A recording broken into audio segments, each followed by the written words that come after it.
These aren't the stories your mother told you.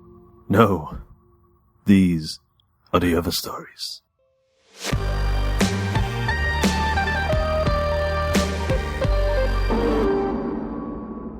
Intermission. I've got used to hiding. I've been doing it most of my life. Luckily, I'm a nobody. No hobbies or interests, not a single friend. All I have are my linear days. From work to home and back again, eating, sleeping and masturbating and staring aimlessly out of windows and into screens and at my sunken eyes in the mirror. I know how it got this bad. I drifted into mediocrity and obscurity, and there was nothing I could have done to stop it. I slipped down into the mundane depths, and I've been wallowing there for years. Not enjoying it, which would be ridiculous, but living with it. Not finding it hard to get up in the morning or to smile at a colleague or to tell the shop assistant to have a good weekend. None of them knew how pathetic my existence had come to be. They wouldn't be interested anyway. If I was hit by a car while crossing a road, my ID left in my wallet at home, or if I died of a heart or liver failure on my sofa within those familiar four walls, I'm not sure anyone would notice. I didn't go to the office for 4 whole days once, and I felt nervous about calling in to tell my supervisor that I was feeling unwell. And when I returned, nobody said a word. My payslip was the same as it had always been at the end of the month, and there was no repercussions about my absence. Like I was a ghost. That's why I felt no fear when I saw the lights again. I heard the voices that sounded like a choir of 1,000 children singing words from an ancient language that I couldn't understand, just like I had the first time. I went to them because I knew they were calling to me. They remembered me, they'd come back for me. I'd seen them for the first time as a child, when I stood in the garden of the house where I lived with my parents. They hovered still in the sky and pulsated and screamed when they flew off into the darkness. They were monitoring me, but after my parents died they didn't return. Not until my teens, where I'd continued to live in the same house but now with my grandparents, who had thought it was best that I stayed in familiar surroundings after such a terrible tragedy. The lights appeared again, but they looked different this time. It was as if they'd aged a century. It's hard to explain, but the brightness that they once had that burned my eyes and made my skin feel hot had gone.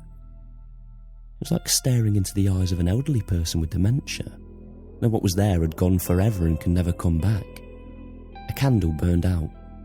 It was then that I learned that they were a beacon. They brought warning that something awful was to happen. The first time it had been my parents' death, but the second time I didn't want to find out, so I ran. I've been running ever since. Years upon years upon years had passed, and fear had turned into frustration. Frustration had turned into anger, or something like that. Now the anger has worn away somewhat to something that feels more like curiosity. Why had I been chosen? When the lights returned outside my ground floor flat window hanging in the sky, finally catching up with me after so long, I felt relief. I suppose I should have been scared. Fucking terrified, in fact, but it wasn't fear that I felt. Not at all, it was an overwhelming sense of calm. Even though I knew exactly what was happening, I knew that I couldn't fight it. I didn't even want to. I could have struggled, maybe even pulled myself free of the restraints, but I didn't.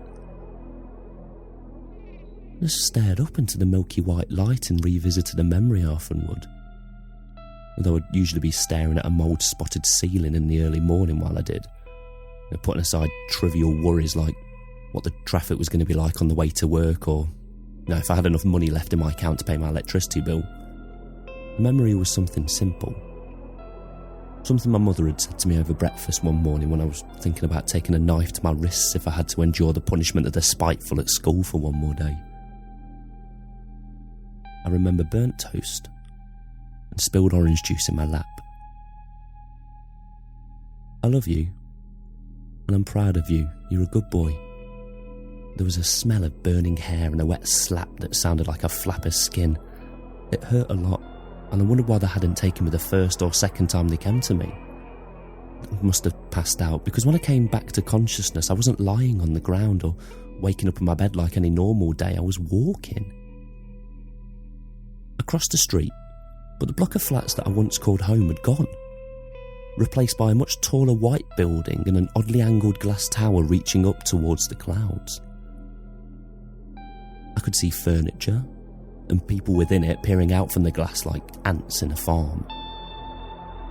It was strange because even the street looked different, cleaner somehow. The paving slabs were new and even the tarmac was that shiny kind of black it usually was when it's fresh, no more than a few weeks old. I looked around for a sign to confirm that I was at my address and not just lost, but I couldn't see one. I could just see an enormous curved plasma screen at the side of the street displaying weather information and stock market stats, which had always been like a foreign language to me. I made it to work on autopilot, not entirely sure if I'd made the journey on foot or the usual bus. And when I arrived, I noticed the building had been completely refurbished. Everything clean and sterile, white walls and large panels of glass. My office wasn't the same and all the people working there had been replaced, everybody looking so young. One of them said something to me about my outfit, and another asked me who I was, and he looked at me like I was a crazy person. At least he looked at me.